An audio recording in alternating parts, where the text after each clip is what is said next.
Olá e bem-vindos. Hoje vamos mergulhar numa das ideias mais revolucionárias da psicologia do desenvolvimento, o modelo ecológico de Uri Bronfenbrenner. É, no fundo, uma forma completamente diferente de olhar para tudo aquilo que nos molda e nos torna quem somos. Bem, esta é talvez a grande questão, não é? O que é que nos faz ser quem somos? É a natureza, os nossos genes, ou é a educação, o ambiente que nos rodeia? Durante décadas, o debate foi este, um contra o outro. Mas Bronfenbrenner veio dizer, esperem lá, a resposta é muito mais complexa. Não se trata de uma batalha, mas sim de um ecossistema inteiro a interagir. Então, para compreendermos este modelo, temos de começar pelo início.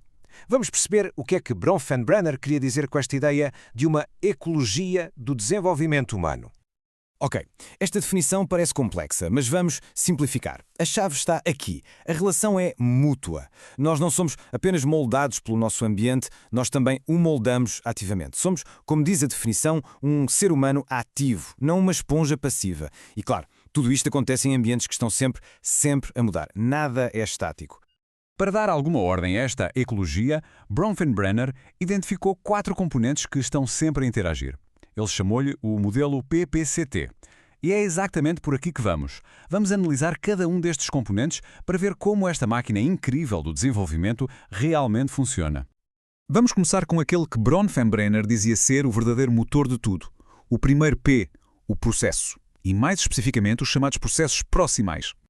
Pensem nos processos proximais como o motor do carro. São as interações do dia-a-dia, aquelas que acontecem regularmente, que nos fazem andar para a frente. Não estamos a falar de um evento único e marcante, mas sim de interações contínuas e cada vez mais complexas. É nestas interações, com os pais, com os amigos, a ler um livro, que as nossas competências e a nossa identidade se vão construindo. E isto não é nada de abstrato, muito pelo contrário. São coisas super concretas. Brincar com os pais no chão, ler uma história antes de dormir, aprender a andar de bicicleta, jogar a bola com os amigos. São estas atividades, feitas de forma regular e consistente, que realmente fazem toda a diferença no desenvolvimento. Muito bem, já temos o motor, agora vamos passar ao segundo componente, o segundo P, a pessoa. E neste modelo, como já vimos, o indivíduo não é um passageiro, é o condutor. Tem um papel absolutamente central e ativo em tudo o que acontece. A forma como cada um de nós se envolve nestes processos de desenvolvimento vai depender essencialmente de 3 tipos de características pessoais. Vamos espreitar cada uma delas. Primeiro, as disposições. Basicamente, as nossas tendências de comportamento. As chamadas disposições generativas, como a curiosidade ou a iniciativa, funcionam como um acelerador. Levam-nos a procurar e a manter o envolvimento nas atividades de desenvolvimento. Por outro lado, as disposições inibidoras, como a apatia, a impulsividade, são um travão. Dificultam ou até impedem que essas interações aconteçam. Depois, temos um conceito muito interessante: as características de demanda. O que é isto? São traços nossos que, por si só, quase que pedem ou provocam uma reação nos outros. O exemplo clássico que se dá é a diferença entre um bebê que sorri e um bebê que está sempre irritado. O primeiro, à partida, vai gerar mais interações positivas, mais sorrisos de volta, enquanto o segundo pode gerar frustração.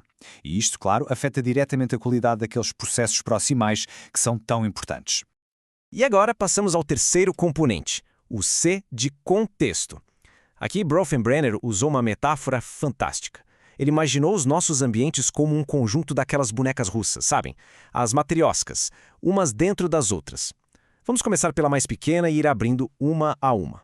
A camada mais interior, a boneca mais pequena, é o microssistema. É o nosso mundo imediato. É aqui que vivemos o dia-a-dia, onde aqueles processos proximais de que falamos acontecem. A nossa família, a escola, o grupo de amigos, estes são os palcos principais da nossa vida. A seguir, envolvendo o microssistema, temos o mesossistema. Atenção, isto não é um lugar, é mais como uma rede. É a rede de ligações entre os nossos diferentes microssistemas. Por exemplo, a relação entre a família de uma criança e a sua escola. Se essa relação for boa e houver comunicação, isso vai ter um impacto enorme no seu sucesso. Um mesossistema forte cria um mundo mais coeso e com mais apoio. A terceira camada é o ecossistema. E esta é fascinante, porque inclui ambientes onde nós nem sequer estamos presentes, mas que nos afetam na mesma. O local de trabalho dos pais é o exemplo perfeito. O stress que um pai ou uma mãe sente no trabalho, o horário que tem de cumprir, tudo isso vai influenciar e muito a forma como depois interagem com os filhos em casa. E finalmente chegamos à boneca russa maior, a camada mais exterior de todas, o macrossistema. Este é, digamos, o projeto da sociedade em que vivemos. As ideologias, os valores, as leis, os costumes. O macrosistema influencia todas as outras camadas porque define as regras do jogo, as oportunidades e as expectativas para toda a gente. Pronto, chegamos ao último componente do nosso modelo PPCT, o T de tempo, ou, como o Bronfenbrenner lhe chamou, o cronossistema. Porque o tempo não é só um pano de fundo passivo, é uma força ativa que está constantemente a moldar todo este sistema ecológico.